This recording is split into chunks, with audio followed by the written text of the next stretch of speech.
Stereotyping and bias towards women in the workplace can manifest itself in several ways. For example, it can be the belief that women should not or cannot do certain roles, for example, the role of driver, or it can be disrespectful comments towards women in the workplace, and when they speak out about it or report, they're viewed as overly sensitive. The thing is that when women know that they're valued and they're respected and that they have just as much a chance as anybody in the workplace, there is more satisfaction and there is more joy in the workplace as well. That's why this year we should all join hands to break the bias. When people think of supply chain, they think of trucking and warehousing. On the front lines, they feel a need to be physically strong. They see a male-centric role. They do not necessarily think that women can do things in supply chain. We need for people to think differently. We can do better.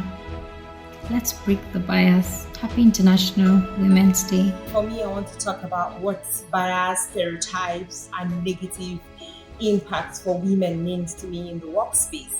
And particularly what I want to talk about is statements that men make in the workspace that, oh, she's a woman, she might not be able to do it, let's just do it. The truth is, we can do all things.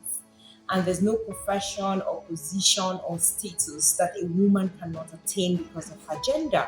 So for me, it's time for all of us to sit back and break the bias. Women are not capable to make great leaders or being responsible for other people in a team because people think women are too sensitive, women are too emotional, and women are even too weak. Why do people think this way? Why do we think this way? But I think that's something we really need to talk about. What bias means to me is considering certain genders for certain roles. As a human resources professional, we tend most times towards picking certain genders for roles. But this year, I want to focus more on ensuring that women and men are considered equally in all manners of roles. We shouldn't only focus on a particular gender for any role because we believe that everybody should be valued and everybody's input as a human being is acceptable. Breaking the bias. One of the most discriminating things that I have faced in my 15 years of career is where a man tried to explain what I'm trying to say.